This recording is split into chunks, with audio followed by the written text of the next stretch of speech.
Hola, buenas tardes a todos. Espero que me puedan oír. Alexander Herrera, estamos en la clase abierta, la primera de esta semana, por este canal. Me alegra muchísimo ver que tenemos casi 50 personas viendo esta charla. No es la primera clase, pero sí es la primera charla que estoy dando por esta vía. Así que quizás un par de anuncios para que sepan más o menos cómo va a ser la dinámica.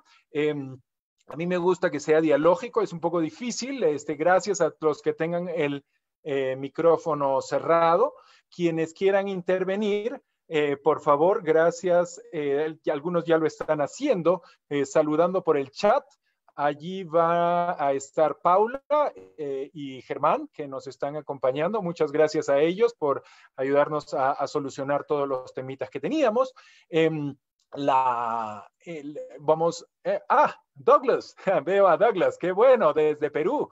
Tenemos a Doug, creo que también tenemos gente desde Ecuador. Los ingleses no se han despertado porque pues es muy tarde por allá, creo que están en la cama, no importa. Entonces, Doug, un gusto verlos. Entonces, voy a, en breves instantes, les voy a compartir la pantalla para que podamos empezar pues con la presentación. Por favor, las dudas, preguntas que tengan, lo mejor será hacerlas por escrito en el chat. Al final igual habrá espacio para una ronda de preguntas. Estamos planillados para 45 minutos, más o menos hasta un cuarto para las 5, sí, un poquito antes, más o menos. No vamos a ser tan estrictos con el horario, como esperamos, nadie se debe ir a casa en este momento, entonces estamos con un poquito más de tiempo, pero más o menos la idea es terminar hacia las 5 aproximadamente. Entonces, voy a compartirles mi pantalla y espero que salga la pantalla que debe salir. Exactamente. Ok, comunidades campesinas y retroceso glaciar en los Andes, adaptación y arqueología. Es un placer para mí ofrecer esta charla y pues estoy muy agradecido. La verdad no estaba prevista para este momento, pero se dio la oportunidad, así que gracias a todos quienes lo hicieron posible. Estoy tratando de poner mi propia imagen así para poder mirarlos a ustedes. Sé que eso es difícil, pero pues ahí vamos intentando. Entonces, lo que les voy a presentar es un resumen muy breve, pensado principalmente para estudiantes de historia del arte, gente que no es de la disciplina, y sobre todo de la escuela de posgrados, que María Clara nos acompaña. Tenemos pues estudiantes de diferentes programas de posgrado, también de pregrado, y lo que yo voy a tratar de mostrar es cómo hacemos en un equipo interdisciplinar, internacional, con investigación integrada desde las ciencias humanas, la arqueología, ciencias sociales, con ciencias ambientales. Entonces, eso es lo que les quiero mostrar el día de hoy. Y empecemos. Empiezo con una aclaración sobre el retroceso glaciar y sobre todo pues con el trasfondo. Algunos de ustedes ya me conocen. Llevo ya varias décadas trabajando en los Andes centrales, y hay una visión, por decirlo así, andina, campesina, tradicional, indígena, si quieren, acerca de las montañas, ¿no es cierto? Y las montañas como lugares sagrados, las montañas como lugares donde suceden cosas que no suceden en otros lugares, como por ejemplo lo que les estoy mostrando en este instante, que es la aparición o una aparición de la Virgen María en el nevado tropical más alto de los Andes centrales, que es el nevado Huascarán. Creo que no sé si alcanzan a ver mi cursor dando vueltas por aquí. pero esta sobre la cima norte del Huascarán, estamos a 6.700, aproximadamente 6.700 metros de altura. Apareció en julio de 2017, en la época seca, esta formación interpretada, como les digo, por los campesinos locales como una manifestación de la Virgen María, específicamente de la Virgen del Rosario, y no cualquiera de ellas, sino la Virgen del Rosario que fuera enterrada por un aluvión en la década de 1970 en la desaparecida ciudad de Yungay. Menciono esto porque hay dos aspectos muy importantes a tener en cuenta aquí. Uno de ellos es o son los fenómenos, por decirlo así, ambientales, y por otro lado es la interpretación de los fenómenos ambientales. El fenómeno aquí fue un terremoto seguido de un deslizamiento glaciar, pero no es el único. No es el único, y estudios como los de Mark Carey y otros glaciólogos de corte histórico han permitido mostrar que la incidencia de estos eventos, aquí les muestro el evento de 1970 versus el evento de 1962, sucedido en el pueblo de Ranraírca, a poquísimos kilómetros, los ven, son vecinos.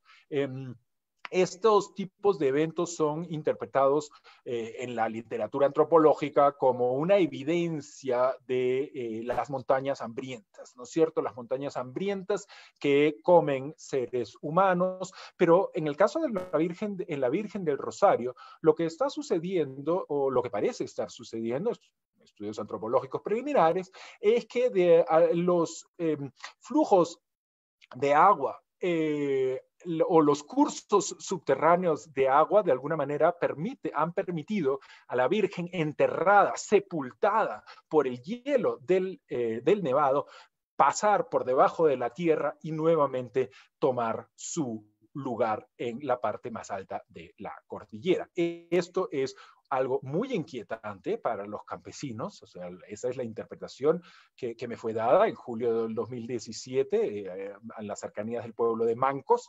Es muy, muy inquietante para ellos porque esto nunca había pasado.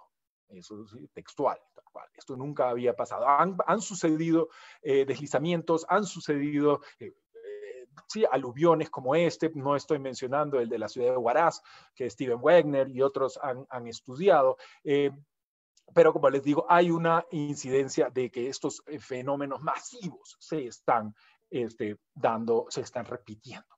Entonces, pero claro, estos son lagos glaciares, ¿no es cierto?, que se están desbordando o se están rompiendo los diques morrénicos. Y uno de estos lagos me llamó nuestra atención, es el lago de Keushu. Algunos de ustedes, quienes quizás han visto en mis clases, les he mencionado este estudio porque pues llevamos más de 10 años realizando investigación en este lugar. Lo que les muestro aquí es una laguna antrópica. A lo que voy es que hemos detectado que en el pasado los pobladores de esta región utilizaron este paisaje glaciar para hacer una suerte de reservorios naturales, si quieren. Tuve una pelea muy graciosa o muy preocupante, como quieran, con un ingeniero.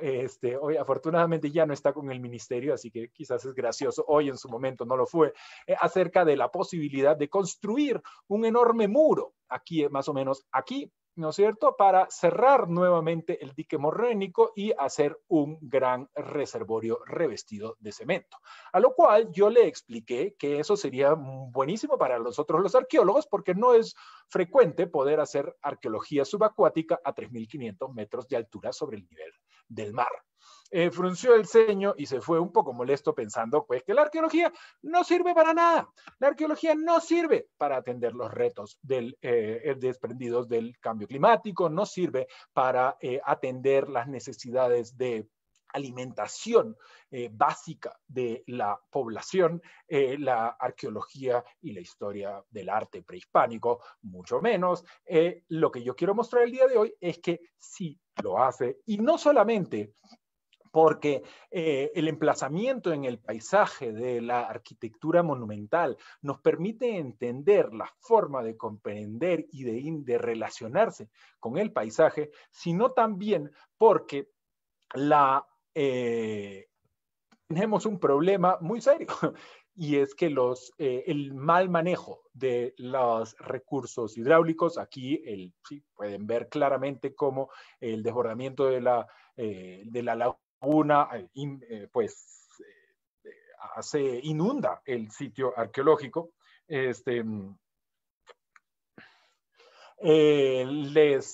Perdón, cómo desbordamiento de la laguna inunda el sitio arqueológico, y esto pues es un problema. Esto es un problema en el sentido pues que estamos perdiendo las páginas del libro de la historia. Lo que ven aquí son nuestras excavaciones, aproximadamente 1,50 metros por debajo de la superficie del agua. Estas son las de 2006, 2007, 2008, realizadas con el apoyo pues del Departamento de Antropología de la Universidad de los Andes. Ok, entonces, arqueología para el presente. De esto es lo que quiero hablar el día de hoy, que es la arqueología, una disciplina abocada al estudio del pasado mediante a partir de sus restos materiales. Los antecedentes, quizás nuevamente para quienes no son de la Universidad de los Andes, estuvimos discutiendo esto en un evento por ahí en el 2006, creo, una publicación del 2008. O sea, el trasfondo personal es una crítica que vengo haciendo a los estudios arqueológicos, específicamente a la arqueología regional, enfocados exclusivamente en aspectos políticos del pasado. ¿Por qué? Porque lo que le preocupa, o lo que me llegó a preocupar a mí, y nos preocupa a muchos que queremos las montañas, que queremos los Andes, es que todavía persiste la desnutrición crónica, persiste la pobreza extrema en el ámbito rural, incluso en regiones como pues la Sierra Norte del Perú. No en todos lugares, pero en algunos sí, en otros no. Pero pues a lo que voy es que las arqueologías regionales deben estar adaptadas a necesidades locales, no necesariamente a discursos hegemónicos, sino pues a las necesidades locales. Y en el contexto del cual les voy a hablar, se trata de comunidades campesinas, ¿no es cierto? Antiguamente haciendas que fueron expropiadas, ¿no es cierto?, en la década de 1960 y fueron transformadas en comunidades campesinas, ¿no? El contexto local, por un lado, histórico es histórico-económico, y por otro lado tenemos pues lo que todos sabidos a nivel el problema del retroceso glaciar y el cambio climático. Como les decía, que el retroceso glaciar tiene varias aristas. Una de ellas es dramáticamente súbita, ¿no? Entonces estamos hablando de deslizamientos y muertes de cientos y miles de personas en cuestión de minutos, pero pues también preocupan muchísimo los cambios en la disponibilidad de agua para la producción de alimentos, y la producción de alimentos como una manera de garantizar la subsistencia no solamente de la población rural, sino también de la población urbana. Y cuando digo agricultura, quizás hay que hacer la salvedad, no solamente me refiero a la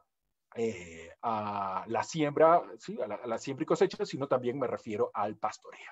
Es decir, tenemos sistemas agropastoriles tradicionales que han mostrado una alta resiliencia. Voy a volver sobre el tema de la resiliencia y el modelo agroecológico que utilizamos en el marco de la investigación interdisciplinar para desarrollar un poquito este acercamiento. ¿Ok? Entonces, lo que yo quiero hacer es una arqueología para el presente, estudiar el pasado en función de las necesidades de hoy.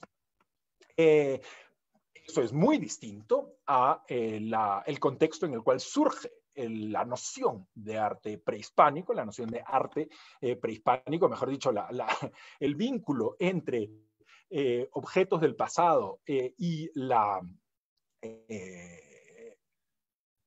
el concepto de arte surge en la segunda mitad del siglo XVIII, ¿no es cierto?, con el despotismo ilustrado. A Baltasar Martínez de Compañón, algunos de los escuchas colombianos lo conocerán.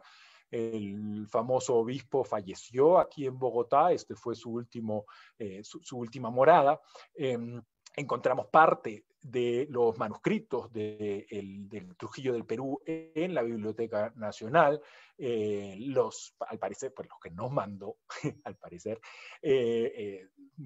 problemita historiográfico por ahí, quizás Olga nos está escuchando y esperamos salir de la cuarentena para poder ir a la Biblioteca Nacional. Bueno, en el volumen 9 dice, de Trujillo del Perú, esta obra pues, pictórica, muestra lo que parece es algunas de las primeras imágenes de estas, no solamente de los objetos, sino de los contextos, y los muestra, y esto es lo novedoso, en una nueva luz, en una luz ilustrada, una luz que nos invita a pensar sobre el pasado en términos de arte. Es decir, se muestran objetos artísticos. Vemos unos tocados, vemos vasijas, vemos objetos de metal, textiles principalmente, lo que llamó la atención del obispo y sus allegados, quienes fueron pues los que hicieron estos registros y los enviaron a la corte en Madrid. Esta visión perdura y cambia a la vez con las repúblicas latinoamericanas, ¿no? El Perú, al igual que México, no tanto en Colombia un poquito más tarde. Se funda la idea de la importancia del pasado prehispánico, del estudio de las antigüedades, como ven aquí, antigüedades peruanas, el famoso volumen programático de Mariano Eduardo de Rivero y Johann Jakob von Tschudi, ¿no es cierto?, donde tenemos esta yuxtaposición interesantísima entre la Puerta del Sol de Tiwanaku, con incas, ¿sí? Una visión idealizada de los incas, el cóndor, los campesinos, la población rural del entonces, unos auquénidos, al parecer unas vicuñas, y unos objetos o fragmentos de objetos. Desde la portada es claro que se trata pues de estudiar nuestro pasado, construir un pasado para una comunidad imaginada, ¿no es cierto? Producir comunidades imaginadas en el pasado para sostener comunidades imaginadas en el presente.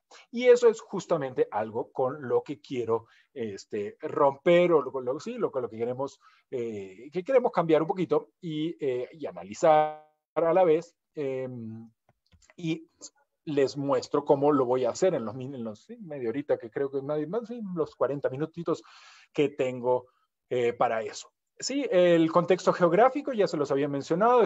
Estamos enfocando glaciares tropicales en los Andes tropicales, la Cordillera Blanca, básicamente a 9 grados de latitud sur. Sí, esto es un paisaje vertical, les había mencionado, pues que estamos, la cordillera central de los Andes, 6.700 metros de altura y más. ¿Sí? Y en los fondos de los valles son de 2.000 metros, entonces ahí hay 4 kilómetros en vertical, que pues cada deslizamiento realmente pues es muy contexto geográfico, el contraste entre la Cordillera Blanca y la Cordillera Negra, ¿sí? La diversidad de disponibilidad hídrica que va de la mano con una diversidad cultural en el pasado también, que tenemos que estudiar Y como luego voy a mostrarles cómo pasamos de la investigación disciplinar a una investigación transdisciplinar del arte prehispánico. Todo esto lo voy a decir en 30 minutos, pero estoy recapitulando por ahí más de una década de investigaciones para beneficio de quienes estén aquí. Sí, vaya a ser una arqueología y geografía, arqueología y antropología, arqueología e hidrología, arqueología y paleoecología, principalmente. Esto último también de cara al el trabajo que se viene realizando con el grupo de ecología histórica y memoria social en los departamentos de geociencias, biología, antropología y pues quien les habla en historia del arte. Esto de la mano con pues ya la socialización de los resultados de investigación. Muchas veces, sí, la investigación es criticada por eso, ¿no es cierto? Los académicos hablando dentro de la Torre de Marfil. No, ¿cómo es que vamos a socializar? ¿Cómo es que socializamos esto localmente? Y sobre todo, no solamente contarles acerca de pues, los resultados de nuestra investigación, sino cómo es que esto lleva a la dinamización de procesos de adaptación al cambio climático, ¿sí? Y claro, preguntas y comentarios. Valga la aclaración o una pequeña una nota de advertencia. Esto es una investigación en curso, no es una investigación finalizada.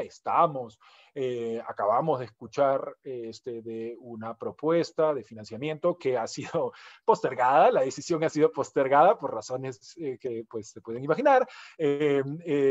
Es decir, no hemos llegado todavía al final del proyecto, pero pues creo hasta donde hemos llegado y lo que hemos logrado, pues les voy a presentar el día de hoy.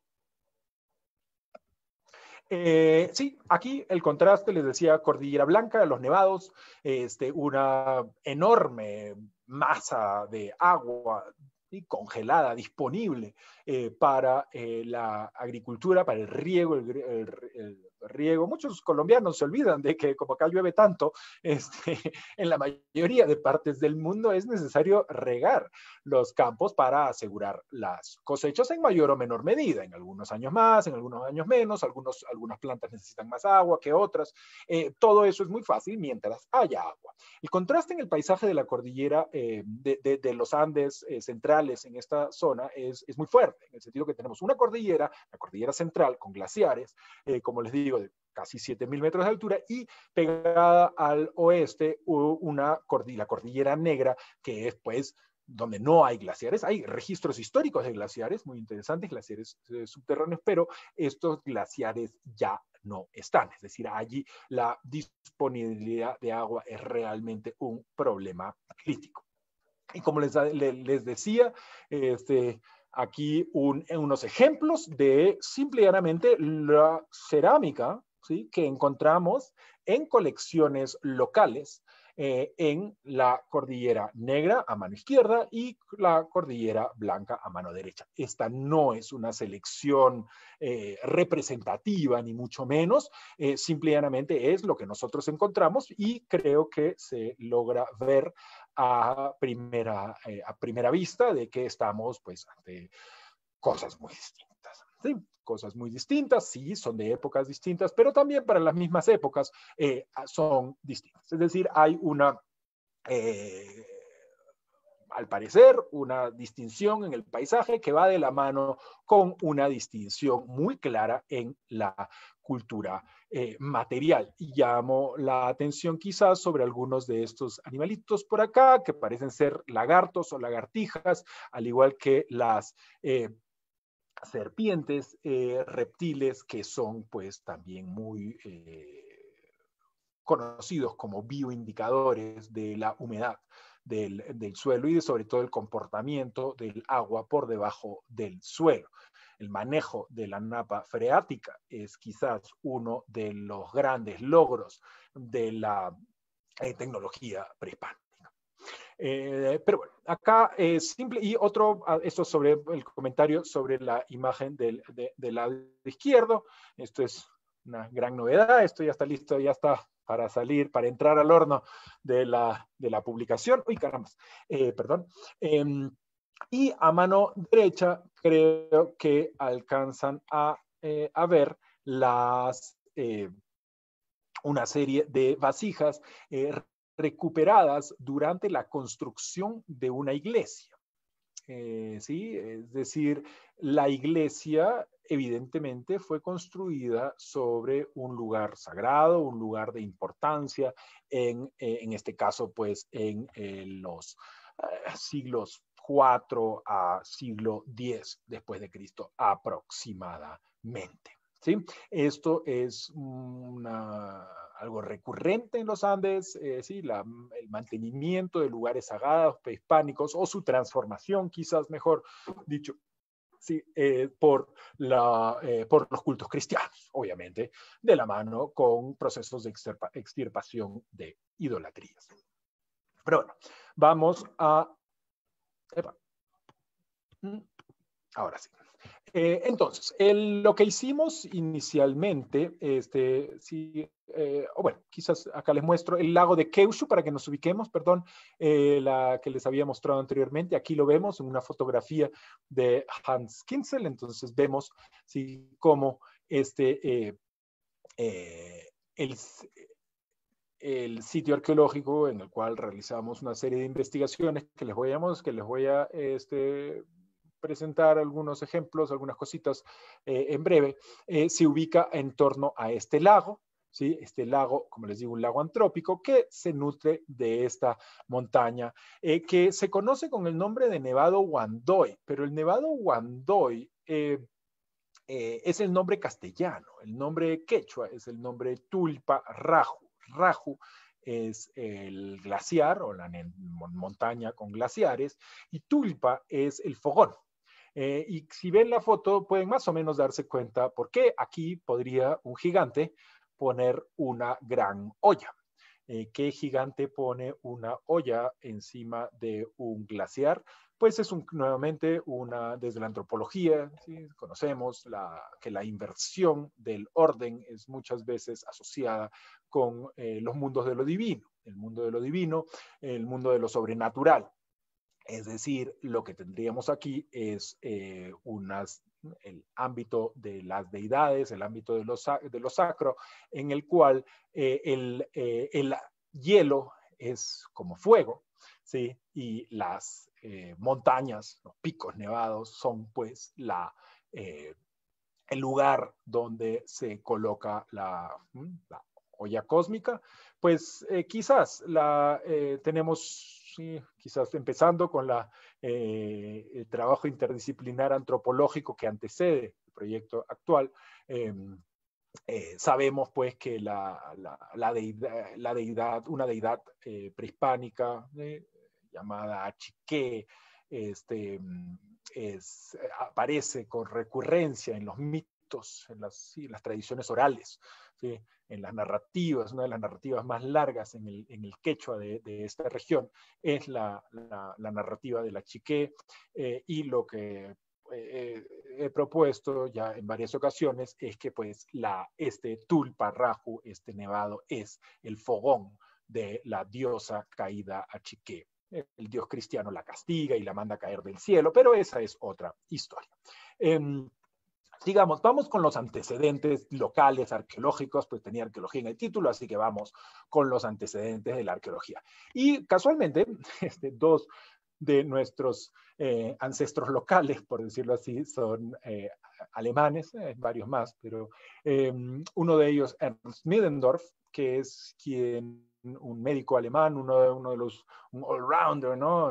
Médico, geógrafo, arqueólogo, lingüista, es quizás la lingüística es uno de los más, de sus más importantes aportes a la historia de la investigación, por una parte, y sí, más o menos 50 años más tarde, casi 100, el geógrafo y glaciólogo Hans Kinzel.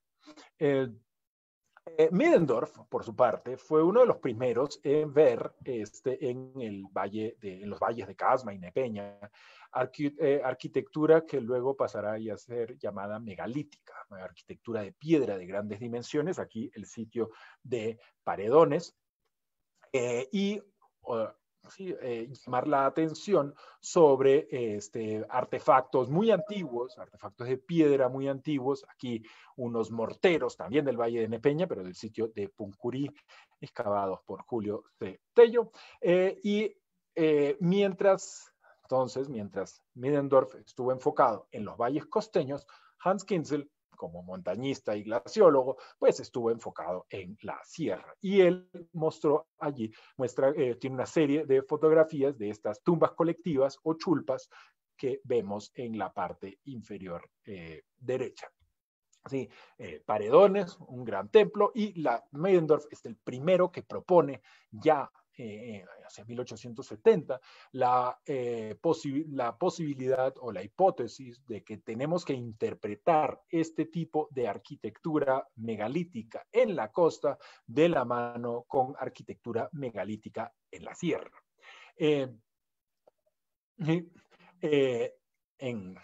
La clave del asunto, la clave para seguir adelante con estas investigaciones era la clave iconográfica.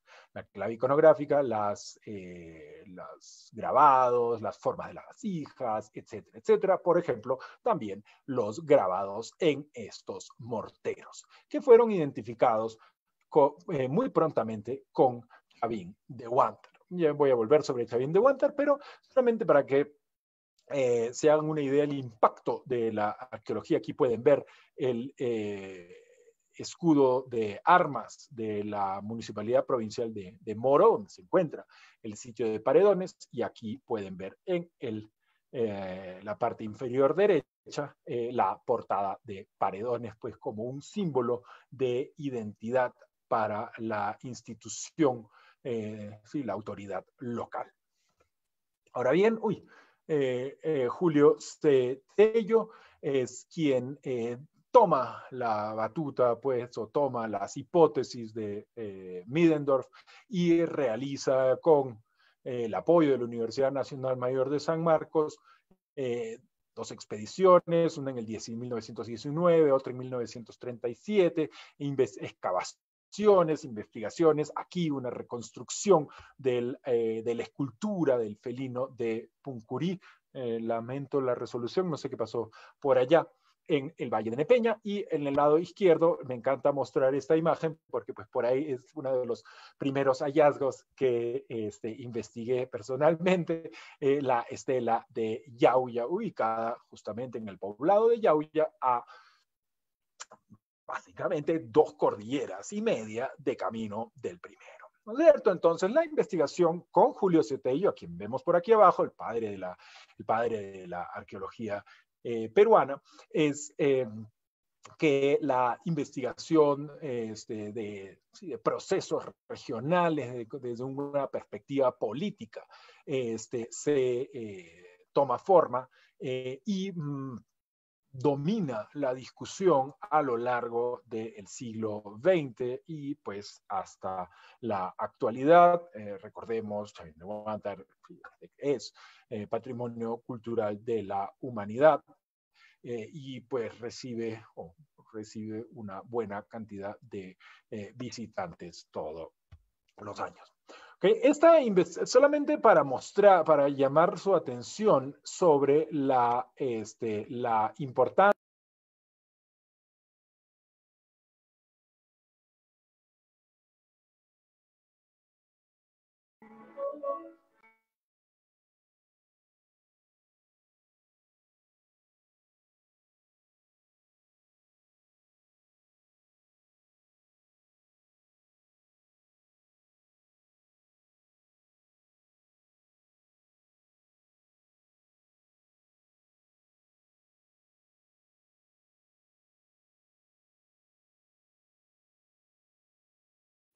perdón, creo que ahora otra vez, sí, gracias. Aquí en Aija tenemos, como les decía, una escultura lítica en el escudo de armas. Aquí en Corongo, 2 cabezas clavas. En la provincia de Antonio Raimondi, una tumba de, al parecer, 3 pisos. Huari estilizó un motivo chavín para enmarcar su escudo de armas. Pomabamba no es claro si tiene una tumba. Pensaría que es una tumba y hay una cosa muy interesante porque parece que han cambiado su escudo de armas, pero no puedo entrar en ese detalle acá. Huaraz, una tumba, claramente los artistas que estuvieron a cargo del diseño en un artículo fueron entrevistados por el señor Sotelo, Joaquín creo que es, Joaquín Sotelo, residente fotógrafo de Huaraz. Él menciona directamente que lo que se estaba haciendo es simplemente reemplazar la torre de castellana, típica de los escudos de armas castellanos, por las tumbas locales. ¿Sí? ¿Cuáles son las implicancias de rendir esta forma de culto a los ancestros en estos logos de institucionalidad? Pues eso es un tema que no voy a poder desarrollar, pero pues lo tengo desarrollado en otro momento. Simplemente quería hablar sobre la importancia de la investigación arqueológica, específicamente de Julio César Tello, en esta región para la autoidentificación local. Ahora bien. Okay. Y pues, hay que decirlo, María Clara siempre me ayuda a recordarlo, sí, el impacto va más allá. Sí, el impacto va mucho, mucho más allá, sí, con la integración de lo arqueológico en discursos políticos, ¿sí? Desde 1920, sobre todo pues, discursos políticos de izquierda, se da una solidificación de ciertos tipos de interpretación, como les decía, política y territorial del pasado prehispánico. Ahora bien, ¿qué es lo que hicimos? Volvamos a la arqueología, volvamos a qué es lo que hicimos. Esto es un mapa ya histórico, casi nunca lo presento simplemente para mostrar que esto se hizo hace mucho tiempo. Espero que tengamos algunos de los antiguos allí escuchándonos, quizás en Perú. Algunos de los participantes en estas investigaciones, más o menos, básicamente lo que tenemos aquí son una prospección que cruza, ¿no es cierto?, la Cordillera Negra, cruza la Cordillera Blanca y incluye pues las áreas de los valles de Conchucos, la cuenca sur del Llamayo, la parte media de la cuenca del río Santa y la parte alta de la cuenca del río Nepeña. ¿Sí? Estas son la arqueología pura y dura. En la arqueología no solamente encontramos sitios, también encontramos objetos. Aquí algunos objetos de las excavaciones realizadas en Keushu. Vasijas, las del lado izquierdo, son vasijas denominadas pacchas. Paccha es quechua, significa caída de agua, y es exactamente lo que son. Son vasijas diseñadas para realizar ofrendas, vasijas realizadas vasijas antropomorfas, ¿sí?, de personajes. El de abajo se ve claramente, ¿sí?, un bulto en el cachete derecho, que pues indica que es una persona que está, ¿sí?, chachando, ¿sí?, ¿no?, consumiendo hojitas de coca. Podemos ver en las orejas, ¿no?, sus orejeras. Y en la parte superior vemos esta vasija de un clásico estilo Recuay, muy raro en Keushu, pero pues presente, probablemente importada, y aquí un arte rupestre, si logran alcanzar a ver en el fondo de la imagen, asociado al curso del río Ancash. Esto está justamente sobre las orillas del río, y habrá quizás alguno de ustedes que se preguntará, hey, ¿no fue que el río se desbordó y cayó un aluvión del nevado que sepultó el pueblo? Pues sí, pero no, al arte rupestre no le sucedió nada. Es decir, el problema o parte del problema del aluvión de 1970 y de 1962 y de todos estos grandes, desastres, es que los pueblos fueron ubicados en el lugar no propicio, o al menos un lugar no seguro.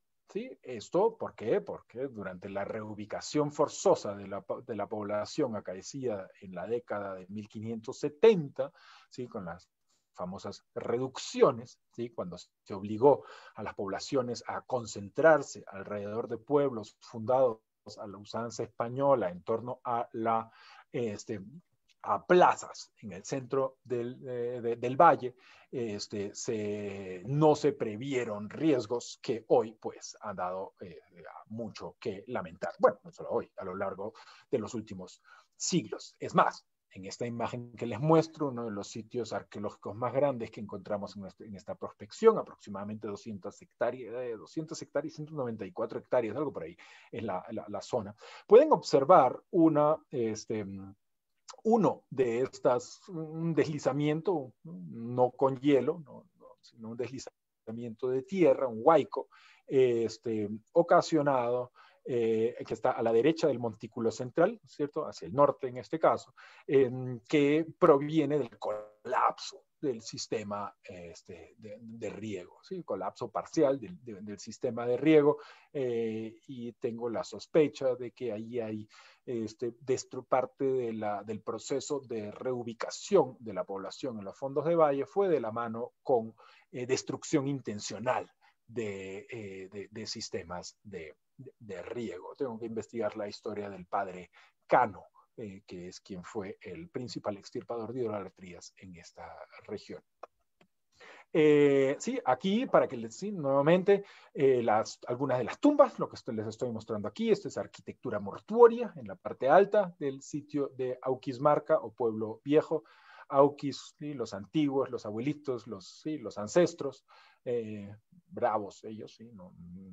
¿Sí? Los ancestros son, los Auquis son también guerreros y bastante rudos, y Marca Pueblo, es el pueblo de los muertos, es una necrópolis, básicamente, una necrópolis, como ven, bastante densa, son más 150 de estas estructuras mortuorias a flor de tierra que encontramos construidas en el mismo lugar a lo largo de aproximadamente 1000 años. Desde los primeros siglos antes de nuestra era hasta probablemente el siglo XII, ¿sí? Siglo XII, quizás siglo XIII, XIV.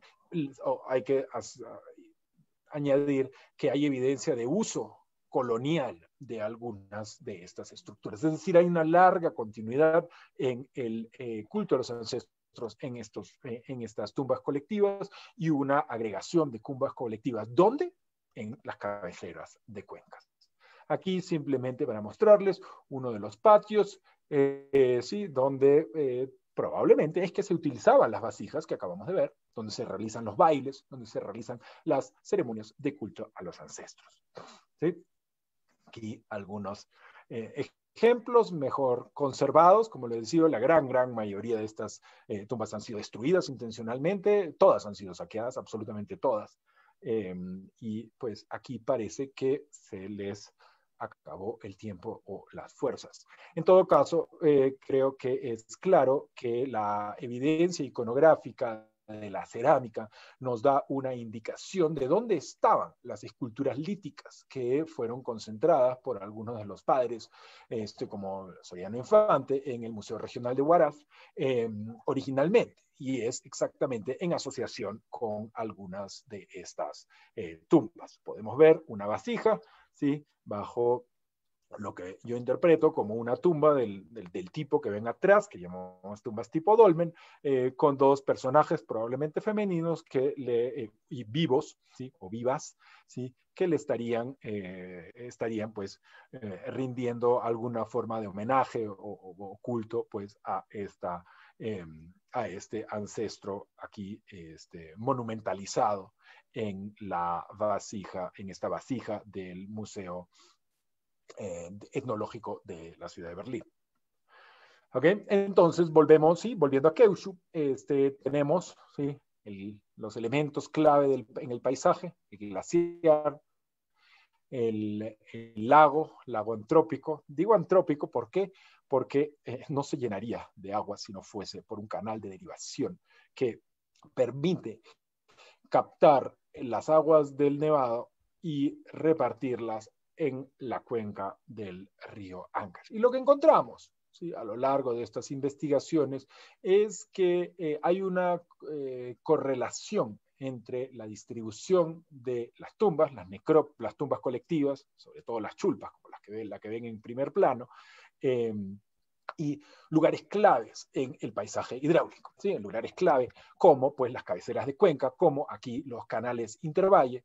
Allí es donde tenemos las concentraciones de esta arquitectura mortuoria. Por lo mismo, allí es donde realizamos excavaciones con, como les decía, desde el 2006 hasta el 2008, con el apoyo del Departamento de Antropología de la Universidad de los Andes, también con colegas de la Universidad de Manchester, la Universidad de Vanderbilt, todos ellos arqueólogos, la Universidad de San Marcos, la Universidad de Villarreal en el Perú, sí.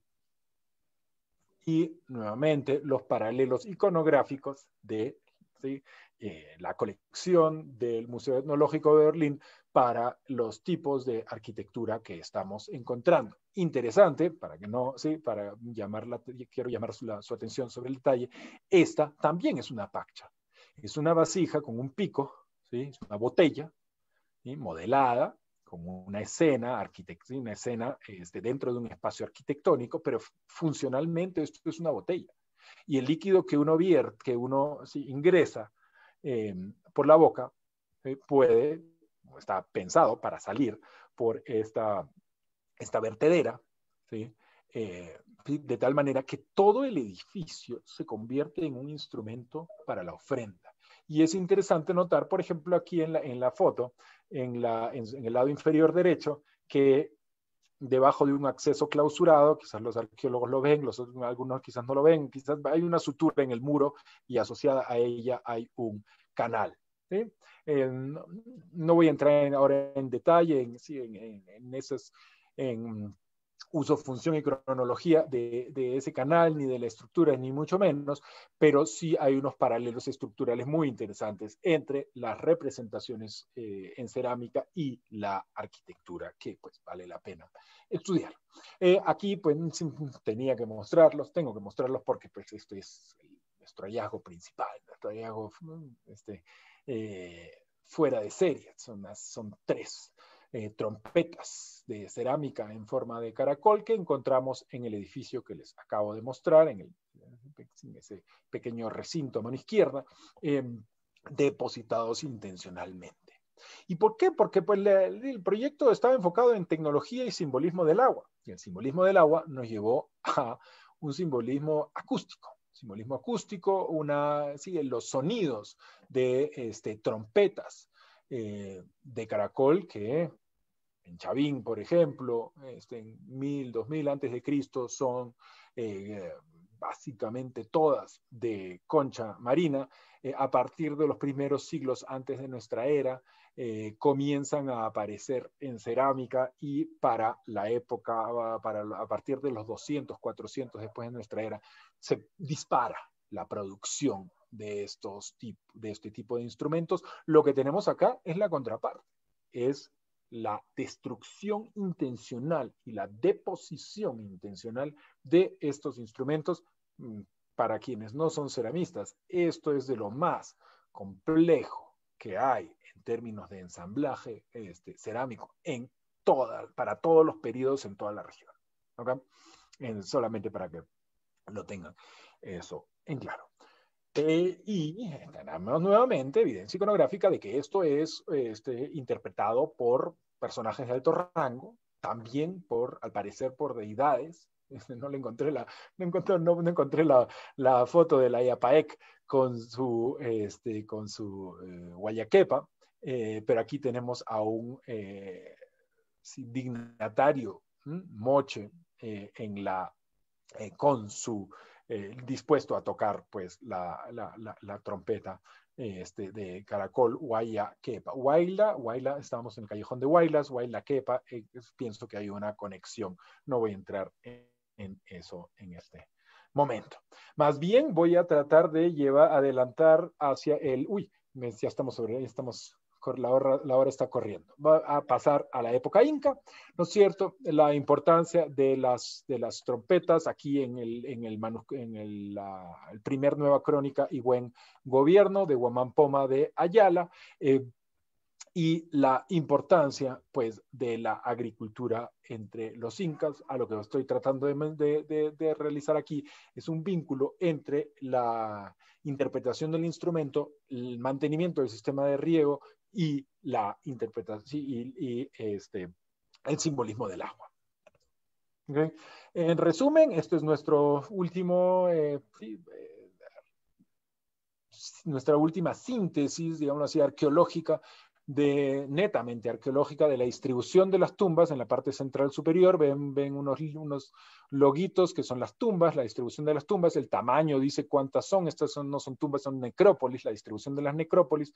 Pueden ver tantos en la Cordillera Negra, ¿sí? La vertiente oriental, perdón, de la Cordillera Negra, como en la vertiente occidental de la Cordillera Blanca, y la mayoría de ellas pues asociados a canales de riego que aquí están señalizados. ¿Sí? A lo que vamos es que hay un vínculo directo entre los sistemas, entre el paisaje mortuorio y los sistemas hídricos. ¿Ok? Entonces, empezamos con nuestra colaboración interdisciplinar. Yo insistí en empezar en este día, es un día al año que se realiza en Keushu un festival. Es el Día del Campesino, se realizan una serie de danzas, me encantaría mostrarles unos videos, no tenemos tiempo para eso, pero pues la gente se pone su mejor ropa y salen a una competencia de danzas entre los diferentes sectores de la comunidad. Se bebe, se baila, se festeja en el momento en que la laguna pues está cercana a su máxima extensión. Y esto sí refleja pues el uso, la importancia del lugar como centro ceremonial a lo largo de por lo menos 3.000 años de uso, ¿no? De ocupación no, pero de uso, es decir, aunque el sitio está abandonado, es visitado regularmente que es el lugar del cual proviene el agua para alimentarse, para producir. ¿Okay? Como les decía, hasta aquí llegamos los arqueólogos. Esto es lo que nosotros hicimos solitos y nos dimos cuenta, hey, solitos ya no podemos más. A través de conversaciones con Nicholas Branch en la Universidad de Reading, con colegas, sí, Frank Meddens en Royal Holloway, colegas arqueólogos y geógrafos interesados que han trabajado sobre estos temas en otras regiones, pues llegamos a unas alianzas que nos han permitido continuar los trabajos también con colegas en la Universidad de Buenos Aires, con la Universidad Católica más recientemente, y con, como les decía, la Universidad Nacional de Huamanga en el sur, en Ayacucho, donde ha estado trabajando pues, el profesor Meddens principalmente, y aquí la Universidad Nacional de UNASAM, Santiago Antúnez de Mayolo, en la ciudad de Huaraz, que es la universidad local. ¿Sí? Entonces, 3 niveles, ¿no? Los auspicios, sí, la colaboración académica al centro, las universidades, en la parte de arriba, las instituciones que están financiando esta investigación, y en la parte inferior, la diseminación local, me refiero a la zona de Ancash, ¿sí? El Instituto de Montaña, la ONG Eclosio, la Junta de Desarrollo Distrital de Pamparomás. Por eso no puse al Cusichaca Trust Dogs, sí, ahí tengo el logo, lo iba a poner, pero no viene al caso para Ancash. Y instituciones estatales también, el INAIGEM y el Ministerio de Cultura. Como ven, una serie de instituciones, una enorme cantidad de personas que necesitan una sombrilla debajo de la cual puedes lograr un entendimiento, un acercamiento. Esta sombrilla nos la ofrece este modelo agroecológico e histórico que, me disculpo, no alcancé a traducir para ustedes. Sí, facilitado por el profesor Nicholas Branch, ¿sí? Donde vemos este diagrama Venn entre sociedad, economía y medio ambiente, la producción alimentaria al centro, y las áreas sí clave que como la valoración de los servicios ambientales, el cultivo y la comercialización de plantas y de alimentos, básicamente, tradicionales. Estamos excluyendo, o no excluyendo, sino poniendo en un lugar particular cultivos recientes como flores para exportación, etc. Y por otra parte el reconocimiento de formas tradicionales de uso y asignación y reasignación de uso a ciertas cementeras, ciertas regiones, ciertas aguas, por ejemplo, ¿no? El agua, vamos a utilizar el agua para el riego o la vamos a usar para la central eléctrica, ¿no? Este tipo de preguntas se vuelven críticas en momentos en que la disponibilidad de agua se vuelve no necesariamente menor, sino más errática. Cuando cambian la ciclicidad de la disponibilidad de agua, todo esto pues se puede llegar a poner color de hormiga. ¿Sí? Para quienes quieran ver más sobre el modelo, el trabajo acá, esto es Altieri Nichols, por ejemplo, un trabajo de 2012, podrían tomar otros. Ok, entonces trabajamos con paleoclimatólogos, estoy pensando ahorita en este instante en Stuart Black y su equipo. ¿Perdón?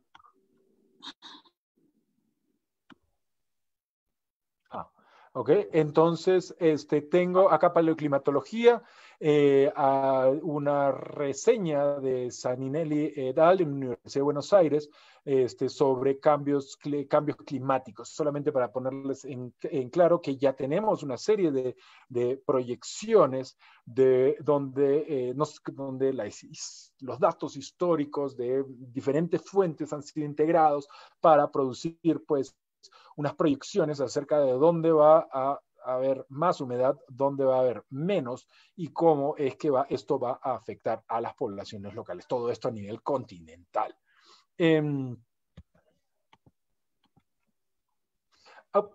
Okay.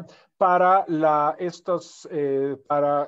Andes centrales, aquí tenemos una gráfica que incluye las perforaciones de espeleotemas, es decir, de estalactitas y estalagmitas en diferentes cuevas, y la perforación también en el glaciar Quelcaya, es decir, una serie de datos de paleoclimatológicos para tratado, sí, con la intención de producir modelos que nos permitan informar la interpretación de los datos arqueológicos. En este caso, aquí pueden ver en la parte superior, Wari, sí, el fenómeno Wari, porque esto fue inicialmente pensando en el sur, el intermedio tardío, la época inca, y las correlaciones que pueden haber, por ejemplo, entre unas épocas de mayor variación en la disponibilidad de agua y procesos culturales de largo aliento.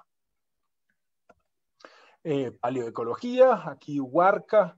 Yo alguna vez encontré este humedal de casualidad tratando de estacionar mi vehículo y inundándolo en un humedal. Esto es un lago que se ha venido secando. Nuestros colegas de la Universidad de Reading estuvieron muy felices cuando lo vieron y sacaron sus equipos para realizar estas acciones con el ánimo pues de obtener estos núcleos y diagramas de polen. Esta es la primera vez que estoy mostrando estos diagramas de polen. Estos diagramas de polen que pueden ver aquí y con ya las fechas. Todo esto es preliminar. Esto es la parte de la tesis doctoral de Josie Handley en la Universidad de Reading. Ella fue pues quien gentilmente me ha facilitado este diagrama preliminar para las diferentes taxas. No voy a entrar en ello, podríamos hacerlo quizás en otro momento, simplemente para mostrarle pues, que tenemos unas evidencias muy marcadas de cambios a lo largo de los 3000 años antes del presente, para los cuales hay datos, que quizás es lo más interesante de este gráfico. Tenemos ya datos desde pues 1100 antes de Cristo hasta el presente de ecología, ¿no? Paleoecológicos. Para hidrología, quienes tengan interés, mañana martes a las 4 de la tarde, si no me equivoco, en la esta reunión va a haber una conferencia justamente sobre esto. Lo que se hizo fue muestrear en campo las direcciones y acumulaciones de flujo, índices de saturación, humedad, la velocidad, obviamente, cuánta agua hay en los sistemas, todo esto para construir unos modelos hídricos en la actualidad que podamos proyectar hacia el pasado, ver cuál es el impacto, cuál sigue siendo el impacto de las estructuras prehispánicas sobre estos sistemas, porque pues muchos de los canales, muchos de los reservorios, muchas de las cuencas han sido modificadas en el pasado. ¿Cuál es el aporte de lo prehispánico? Esto obviamente nos rebasa a los arqueólogos, necesitamos estas pruebitas de agua y los análisis. Finalmente, quizás se cortó antropología, pero creo que eso está clarísimo. Utilizamos un método estándar, apreciación rápida de sistemas de innovación agrícola, para realizar talleres, realizar charlas de socialización, dos talleres realizados el año pasado en la ciudad de Huaraz, con actores campesinos, actores del sector gobierno, de las ONGs y otros, pues para tratar de entender cuáles son las preocupaciones, cuáles son las ideas que tienen los diferentes pobladores, los diferentes actores en torno al retroceso glaciar, al cambio climático. ¿Es el retroceso glaciar un problema? Uno de los primeros una de las primeras y más interesantes respuestas es que para muchos no lo es. No lo es, todo lo contrario. Como los glaciares se están derritiendo más rápido, hay más agua. Hay más agua y esto es una situación novedosa, muy beneficiosa para algunos, pero claro, no va a ser sostenible a lo largo del tiempo. Esto va a cambiar. Actualmente hay una bonanza, pero esta bonanza se va a acabar. Si eso va a ser en el 2030, en el 2040 o en el 2050, por ahora las proyecciones están hacia el 2050, que es cuando va a empezar, sí, se va a acabar la bonanza, va a empezar a acabar la bonanza. Pero de que se va a acabar, se va a acabar. Ok, entonces para volver sobre la arqueología muy rápidamente, estos son nuevamente preliminares, utilizando los mapas de Borchers, utilizando la evidencia arqueológica, utilizando todas las evidencias que tenemos, producir estos mapas de potenciales de áreas irrigables para el pasado en cada una de las cuencas. Como les digo, esto de acá es preliminar, ¿sí? Es más o menos lo que estamos, hacia donde pensamos que nos va a llevar esta investigación. Rastrear cuáles, ¿sí? Es decir, rastrear a lo largo del agua cuáles son los ámbitos de interconectados, interconexión hídrica, ¿sí? Interconexión de riego, para entender las dinámicas regionales en el pasado. ¿Ok? Esto para entender el pasado. Y para explicarlo en el presente, aquí Patricia Durán, ya estoy llegando al final, Patricia Durán, recientemente fallecida, una artista aquí bogotana, me ayudó a realizar este esquema muy rápido en el cual vemos las montañas como entes sagrados asociados a las tumbas, y esto por encima de los reservorios de diferente tipo, donde encontramos en las partes más altas camélidos, pero también pues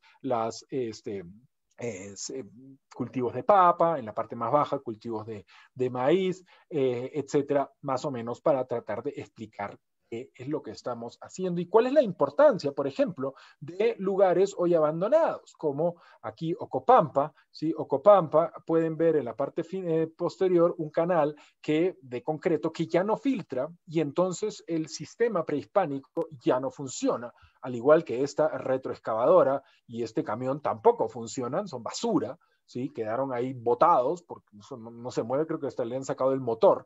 Sí, esos son desechos de la producción, de las intervenciones sobre estos sistemas hidráulicos prehispánicos, que son las formas actuales de adaptarse a esta bonanza hídrica, pero que creo que vamos a poder demostrar que son formas poco sustentables de hacerlo. Ok, voy a saltar rápidamente esta diapositiva para pasar a lo que nos interese, que es el fortalecimiento de los conocimientos y las capacidades locales. Aquí estoy tomando imágenes de la Reserva Paisajística Nor-Yao y Oscocha, de trabajos que realizamos con el Instituto de Montaña para mostrar el tipo de acciones que queremos hacer. No son estas acciones mismas, sino este tipo de acciones que queremos hacer con algunos de los participantes que ya hemos identificado como personas interesadas, personas claves a través de los talleres que les mencioné. Y creo que ya empezó mi colega Kevin Lane en la Universidad de Buenos Aires. Él ha tenido que hace parte pues de esta red de investigadores, y a mí también un gran amigo con quien llevo ya más de 20 años trabajando juntos. Él ha logrado un financiamiento para realizar lo que les estoy mostrando aquí, que es la rehabilitación de un reservorio prehispánico, pero no hacerlo con cemento, sino tratar de hacerlo con las técnicas tradicionales en la medida de lo posible. Esto ya es lo que se nos viene a futuro. Y lo dejo ahí. Muchas gracias por su paciencia. Estoy ya, creo que ya me pasé un poquito del tiempo. Disculpen, me emociono mucho cuando hago este tipo de cositas. Y ahora voy a tratar de mostrarles. ¿Me alcanzan a ver? Veo a Oliver, veo a Douglas. Hola, Oliver. No sé, si hay alguna pregunta, comentario, por favor, por el chat. Edward, un placer, dice, por la información. Muchas gracias, Charlie, ¿no? De nada a ustedes. Gracias a ustedes. Cualquier pregunta, duda que tengan. No, si no, ya saben, me pueden escribir.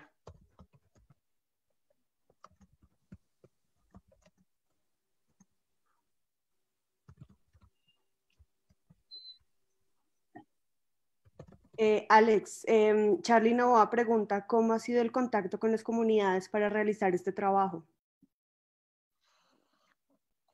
A ver, como les mostré, pues algunos de nosotros llevamos trabajando en la región ya, sí, décadas. Es decir, tenemos redes de contactos, sí, establecidas con familias, gente que nos ha albergado, sí, que nos ha dado de comer, sí, gente que hemos llevado al hospital, sí, cosas, pues, sí, de la vida, del trabajo de campo.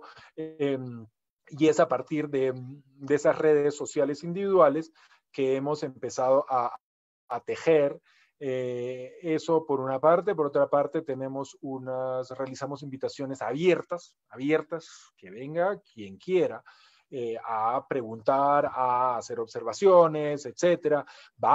Fuimos, por ejemplo, como les mostré para el último día del campesino, fuimos a Keushu y hablamos con todas las autoridades locales y la mayoría estaban sobrias. No estaban demasiado ebrias, entonces nos presentamos ante todos, conversamos con todos ellos y todos los que tenían interés en conversar, pues se conversó con ellos, y los que no tenían interés, pues, ¿qué hacemos? ¿No? Sí, entonces nosotros dimos el gesto de ir a donde estaban reunidos, se les informa, vamos a la radio, hemos ya participado, como les digo, en algunos talleres, invitaciones abiertas, y luego, a partir de eso, ahorita el equipo de antropólogos de Francisco Ferreira está ahorita está trabajando sobre las entrevistas realizadas el año pasado, y los talleres, y con base en eso, pues vamos a seguir construyendo. Otra pregunta es que si esta investigación se aplicaría a la propuesta en su último artículo sobre una arqueología latinoamericana para el siglo XXI. De Eric, es la pregunta. Gracias, Eric. Sí, pues ese artículo es de cuando yo empecé en la Universidad de los Andes, ¿sí? Digámoslo así, ese artículo marca el quiebre entre la investigación regional arqueológica clásica, ¿sí? Y un intento de hacer una arqueología distinta, enfocada, si vamos a ponerlo en simple, no en la tierra, sino en el agua. ¿Sí? La hipótesis base es que en zonas como esta, donde la disponibilidad de agua es tan importante para la reproducción social, ¿sí? Tanto en términos económicos como en términos simbólicos, un acercamiento desde lo territorial no nos sirve. Eso fue lo que aprendimos a través del estudio de la distribución de tumbas y bueno, nos hemos estado inventando una nueva metodología para estudiar, sí, la tecnología del agua, pero no solamente los flujos, lo que hace la hidrología, ¿no es cierto? La velocidad de flujo, los caudales, etcétera, sino cuál es el simbolismo del agua, cómo se piensa el agua. Y por eso es que hay ahora unas propuestas para estudiantes de pregrado para recibir estudios sobre iconografía prehispánica del agua, ¿no? ¿Sí? Marisol pregunta que si nos puede escribir el nombre del lago, repetirlo de pronto. El logre, pues, como les digo, incluso si es un lago, Keushu, la grafía varía, justamente he estado escribiendo al respecto por qué varía y ya es una Keushu, ya me di cuenta que voy a tener que escribir la entrada en Wikipedia para esto. Ay, Dios mío. Menos, etcétera. Yo prefiero Keushu, en quechua correcto sería Keushu. Lo que yo he hecho, lo que nosotros hemos decirlo, en quechua, el correcto, la ortografía correcta sería Keushu con W. Yo he mantenido Keushu, ¿sí? Para distinguir el sitio arqueológico de lo que parece ser un verbo que ha caído en desuso, que tiene que ver con significados alrededor de reunir, juntar, traer en un mismo lugar, ¿sí? Ahí están, yo no soy lingüista, ¿sí? Lingüistas quechuistas, si hay algún quechuista por ahí que por favor me ayude. Hasta donde llegamos es que estamos reuniendo gente, reuniendo animales, reuniendo agua, ¿sí? Entonces es un verbo que tiene que ver con significados en torno a reunir, pero como les digo, es un verbo que ha caído en desuso, por lo tanto, no, y yo no soy lingüista, así que no les puedo dar algo definitivo. Pero entonces, la grafía Keushu con W se refiere al verbo, y el sitio arqueológico sería Keushu, Keushu. A ver, Mu me pregunta, ¿qué despertó? Bueno, no sé, Paola, ¿nos ayudas con la moderación? Ahí están saltando las preguntas. Claro, claro. Leonardo Bareño pregunta que si para el libro de Nueva Crónica ha habido alguna reclamación a Dinamarca para su repatriación a Perú. No lo sé, creo que no, pero admito mi ignorancia, que yo sepa ninguna. Eric pregunta si es posible aplicar esta propuesta en Colombia. Gracias por la pregunta, Dick. Sí, lo estamos haciendo. Es otro proyecto que me estaban tratando de empujar a presentar el día de hoy, pero les dije, eso todavía está verde. Espero de acá algunas semanas, sí, antes del segundo semestre, poder estar compartiendo eso. La diferencia es que es a la inversa, ¿no es cierto? El problema que tenemos en los Andes centrales es, en general, una escasez de agua en el tiempo, ¿no? No es una escasez global, es una escasez temporal.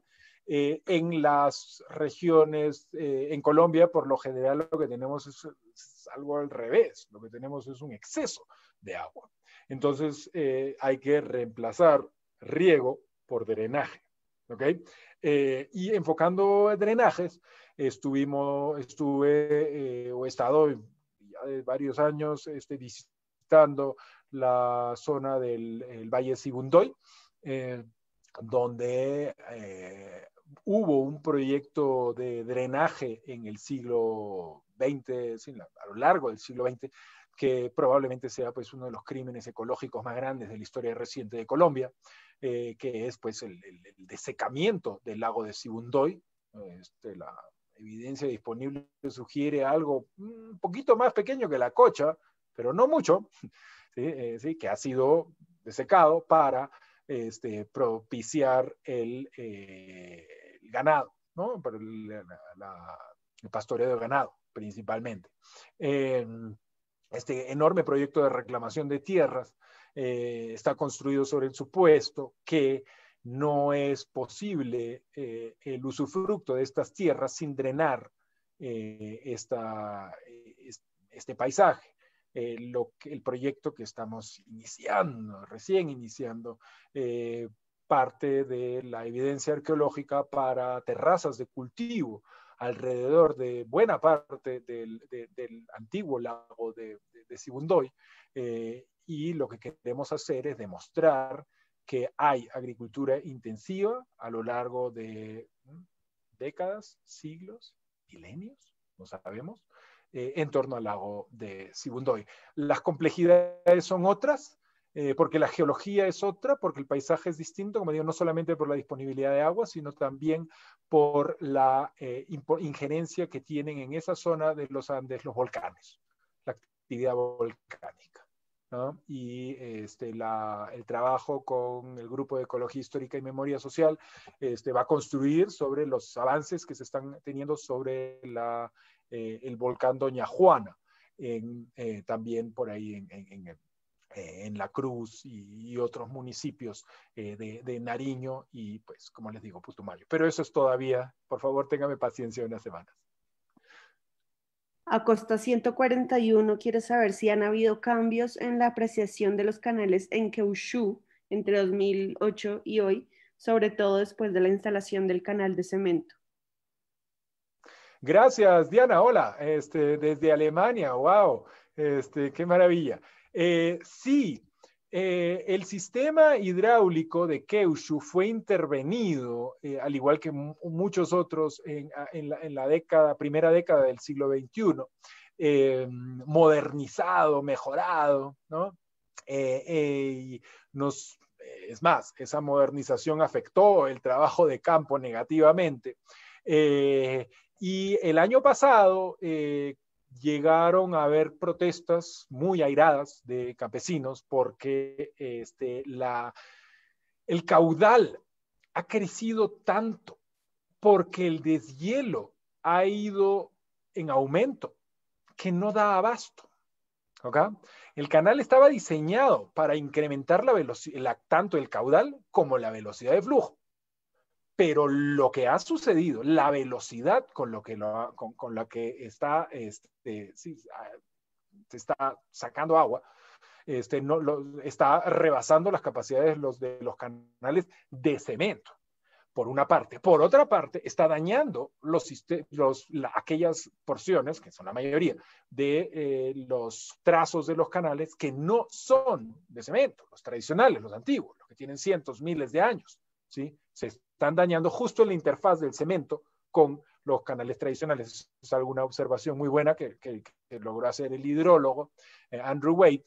Estoy seguro que bueno, no estoy seguro, pero imagino que lo va a presentar en su conferencia de mañana, algo sobre esto, ¿sí? Esto me parece muy, muy interesante, ¿sí?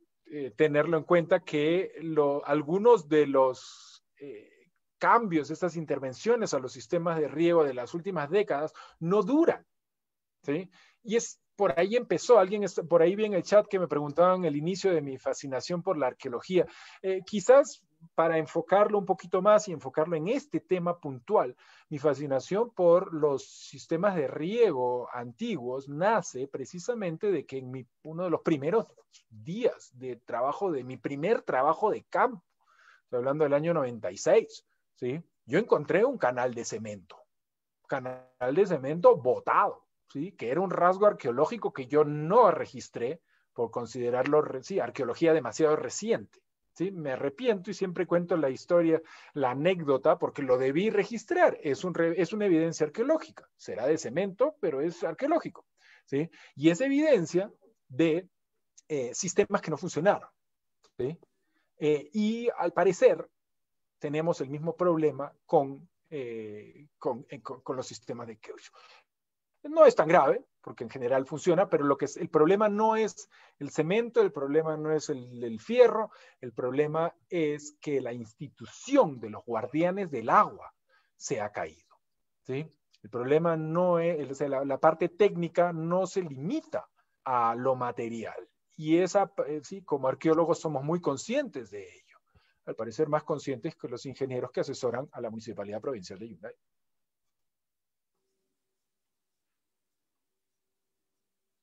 Alex, la última pregunta sería si se podría aplicar esta arqueología para el siglo XXI en escenarios de reivindicaciones políticas de reetnización, es decir, las nuevas interpretaciones que surgen de la materialidad en el presente. Pues sí, a ver, yo no soy, yo no soy amigo de reemplazar un nacionalismo por otro, pero definitivamente tenemos que pensar distinto acerca de la tecnología. Creo que hay que pensar un poco más en lo sagrado, ¿sí? En por qué estamos haciendo, qué es importante para nosotros, qué es sagrado para nosotros. ¿El futuro de nuestros hijos es sagrado para nosotros? Y la respuesta es sí. Tenemos un acuerdo de base muy importante, ¿sí? Si las futuras generaciones, la disponibilidad de agua, la disponibilidad de los medios, ¿sí? Para producir, está en nuestras manos, ¿sí? Y vemos que eso está en peligro, definitivamente hay que hacer alianzas. Definitivamente necesitamos otras concepciones de estas cosas. Es más, en una de las, voy a tomar esa pregunta yo me salté una diapositiva y es por eso que me están haciendo esa pregunta y la voy a tratar de contestar si es que logro muy rápidamente compartirles en la pantalla, la imagen que me salté es esta. Esta es una imagen muy interesante que llegó a ser impresa como parte de una cartilla, es un trabajo que se realizó con el Instituto de Montaña, una ONG peruana, y en ella yo le envié el dibujo, el arte que hizo mi amiga Patricia Durán, a la izquierda Cordillera Negra, a la derecha Cordillera Blanca. Quizás no lo notan a primera vista, pero acá hay un elemento que falta. ¿Sí? Este es uno de esos jueguitos de niños de que mira la figura y a ver qué es lo que falta. Faltan las tumbas, ¿sí? Y esto fue un error que se nos coló, porque la diseñadora consideró que eso no se necesita, ¿sí? Las tumbas de los ancestros no son necesarias para entender la tecnología de manejo del agua. Eso es un craso error. ¿Sí? Yo creo que es absolutamente fundamental. Tenemos que pensar en nuestros hijos y nuestros nietos y tenemos que pensar en quienes nos antecedieron, en nuestros abuelos, bisabuelos, tatarabuelos y los ancestros y más atrás. ¿Sí? Solamente si tenemos en cuenta estas temporalidades vamos a tener éxito. Y es muy interesante en ese sentido considerar que algunos de los ejemplos exitosos de recuperación de sistemas ancestrales de manejo del agua en la comunidad campesina Tupac Yupanqui, para ser concretos. Parte del éxito de los proyectos es porque los inician en el cementerio. Llevan a todos al cementerio. Y allí empiezan a discutir el proyecto. ¿Sí? Y es con base en reuniones periódicas en el cementerio sobre las tumbas de sus muertos, ¿sí? Que logran acuerdos que, en el caso de Tupac Yupanqui es increíble, porque el canal que hicieron es de más de 20 kilómetros de largo y se demoraron años haciendo este proyecto, que está marchando. ¿Sí? Es decir, en ese sentido creo que es es fundamental, ¿sí? Pensar en temporalidades más largas, pensar en lo étnico, pensar en eso, pero hay que tener en cuenta que las condiciones, ¿sí? Sociopolíticas de la sociedad colombiana y la sociedad peruana son distintas, sobre todo las sociedades, el régimen de manejo de la tierra. Alex, muchísimas gracias por esta conferencia y muchísimas gracias a todas las personas que vinieron. Los invitamos mañana a la clase de Omar Rincón sobre series. y el resto de la semana también tenemos una programación de la Escuela de Posgrados. Muchas gracias a todos. Gracias a ustedes. Gracias a ustedes por venir. Un gusto, un placer. Hasta pronto. Chao a todos los amigos. Chao Doug, chao Diana, chao Oliver, María Clara, a todos. Chao. Profesor, ¿puede por favor acabar la reunión abajo? En el botoncito, acabar reunión. Yes. Listo. Chao a todos. Gracias.